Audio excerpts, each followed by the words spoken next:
Today's youth need teachers, volunteers, and most of all, well, they need you. I'm Doug Edwards, and I'm going to be talking with real youth mentors and students to give you the knowledge you need to be the best youth worker possible. This is Youth Worker on Fire.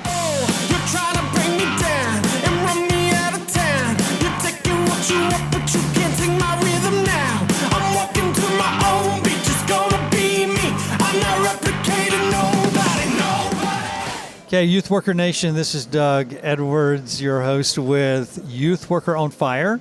And today I have two young ladies. I have Trisha with me and Laci. Now, are y'all sisters? Yes. Okay, you are sisters. Okay. And they were just telling me about their ministry. Now, tell me how old you girls are.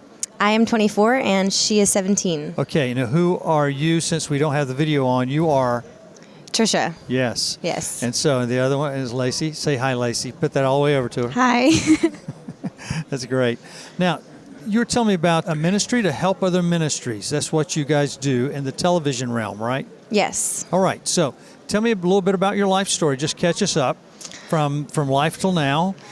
Life till now. I moved out of home at 17, went down a very dark path, got into some very dark things, and finally, I gave in, and I listened to the Lord, and I followed His path that He wanted for me. Battled it for 10 days, ended up coming on this tour with my family, and it literally saved my life.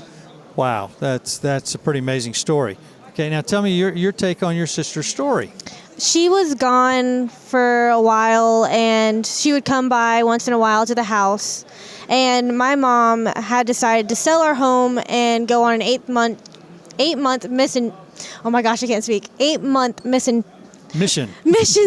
Oh my gosh. I get that. I have days like that. I have moments like that.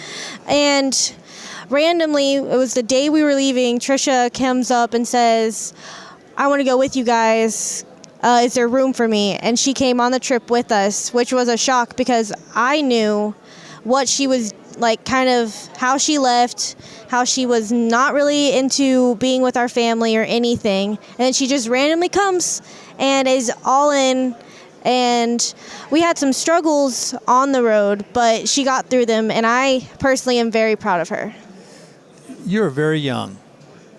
She's your sister. You love her. Tell me the pain you went through. Well, I kind of didn't really have an older sister I could go to talk to whenever I was going through personal things, and the fact that she just left and she didn't really seem to care about us kind of hurt because she was my older sister, and I thought, family's supposed to love each other. Why would she just leave? Mm-hmm. And it was just a not knowing why or what was happening. And so I was very young when she left, so I really didn't understand. Yeah. How old were you? I was 11. And very formative years for you, very painful years for both of you. But here we are now. I'm going to have you tell a little bit about your story. Tell me about your ministry now, and tell me who you're helping. You told a little bit about that, but tell me your version of it, then I want to hear Trisha's version of it. Okay. What we're building a difference. We are a TV series, a documentary TV series who highlight different mission organizations around the world. And we went on our 8-month mission. Oh gosh, I'm going to just stop. Okay. Missions trip. And we just highlighted different mission organizations around our country to get people to step out of their comfort zones and go into their local communities and do mission work and step out. That's our awesome message, kind of. There you go. Trisha, did she get it right? Yes, very much so. She did get it right. That's good. Now, and how long have you been with them so far?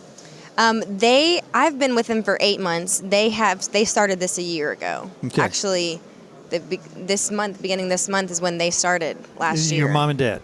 My mother. Your mother. And my 4 younger siblings. Oh, okay. Yes. 4 younger siblings. Yes. Now, tell me some of the things that you were just talking about, some of the video documentaries you've done. Well, one of the things we got to do was actually in L.A., And we were able to, on Friday nights, go down to the city and walk on the streets in the middle of the night and talk to prostitutes aging from 12 to 30. And we asked them if we could pray for them. We would give them roses or like toiletry bags, and then just try to reach out to as many as we could. Starting at like 11:30 midnight, ending at like 4 in the morning, we spent out on the streets, just ministering to them, praying for them, reaching out to them, reminding them that God loves them and that He has something better for them out there. He just needs them to cling to Him as well. And were you guys in danger when you were out on the streets? Yes, it was scary, I'm not going to lie, but we did have a lot of really good guys with us that were actually with another ministry called Addicted to Jesus, and they were all recovered addicts. And that's another outreach that we did, a lot of addicts rehabs, going in and sharing testimonies and hearing about their testimonies and just working and cooking and cleaning.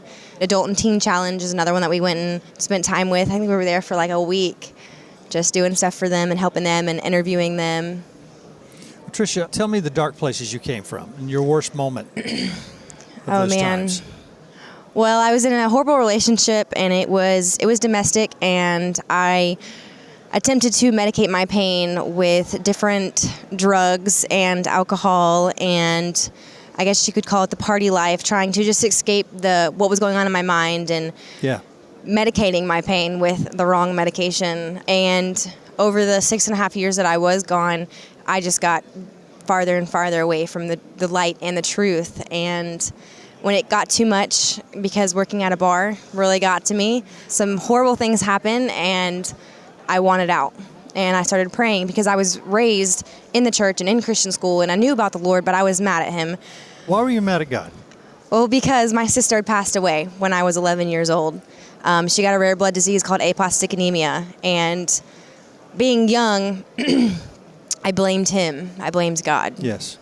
So I took it out on Him by rebelling against my family, which ultimately didn't work and only got me into a very dark place. But I know that every struggle I went through had to happen to get to where I am today, and that is on the missions field, reaching out to people who went through the same things that I went through. I'm glad you're on this side of it. Amen. So tell me your best moment in life right now. I'd always talked about being baptized and never actually ended up getting baptized. And when we did get the chance to go to Alaska, before we even entered Canada, I said it would be so cool to be able to get baptized in Alaska in the freezing cold water. It would be cool. Yes. Very cool. And I believe that the Lord personally blessed me, because me and my brother both were able to get baptized in Alaska while we were up there. Wow. Cold water? Yes, very. River, lake, what was it? It was a lake. Wow. Yeah. Wow. Incredible. What was it near? What city? Anchorage. Oh, near Anchorage. Wasilla. Okay. We were in, Wasilla. Just the joy that I saw on my family's faces, seeing how joyful I was, because I was ecstatic that I was blessed with that opportunity, seeing them so happy for me to come back to the light, and actually finally at 23 being able to get baptized, even though I wanted to so long, it really just touched my heart. That is really, really an awesome experience. I've never been to Alaska, so I need to go. My wife definitely wants to go, so I don't know how we'll figure that out. So anything you'd like to tell youth workers? Do you think there's anything a youth worker, other than your parents, like at a church or at a public school? Did you go to public school? Only for half a year. Half a year? Yeah. So you guys are homeschooled otherwise, or homeschool and school? Christian, private school. What's your private school? I graduated from Eagles View Academy in Jacksonville, Florida, and Laci and the rest of the kids, they went in and out of different ones because my mom wanted us to be in the best environments with the best teachers, and if one was getting bullied, we had to move. So she's Mama Bear. She took care of you people. Yes. Was there something that you would tell youth workers how to help you that they could have helped you? I would say probably from like a personal standpoint, what would have helped me was more one-on-one focus. I've learned over the past 8 months that love wins. And I guess just abundance of like one-on-one love from someone that truly does care and want the best for you would have helped me to come out of my depression and anger towards the Lord, which was a little hard for my mom at the time because she was a foster parent and she has 10 kids. So I guess just someone's attention, someone that really does truly care for you and wants to hear you out and wants to know why you feel the way that you feel. Yeah. And, I know there's a whole lot more to your story, and we don't have enough time to get into all that we should get into. So here's what I want you to do, though. Tell us how Youth Worker Nation can get in touch with your ministry, the main ways that y'all like to be contacted. Yes, we are Building a Difference. That is our name of our ministry. My mom is one of the leaders of the team. Her name is Melissa Page Bailey. You can contact her through her email, which is mpageb, which is MPAGEB @deeplight.tv. Or you can call her on her cell phone, which she always has, and that is 904-982-3728. Girls, I just appreciate so much you being on Youth Worker Nation, and we'll let you know when this episode airs, okay? Awesome. It could be a few months because we try to get as many as we can and then keep editing so we always have something on the air. So we appreciate so much what you're doing in ministry and what you've done for so many people already and that you'll continue to do. Thank you. Okay, say goodbye, Youth Worker Nation. Bye, Youth Worker Nation. Bye, Youth Worker Nation. We're out, girls. See ya. Thank you. Bye. You've been listening to the Youth Worker on Fire podcast. If you like what you hear, please subscribe and tell your friends. Also, leave a comment and tell us what you think. Stay tuned for more informative episodes.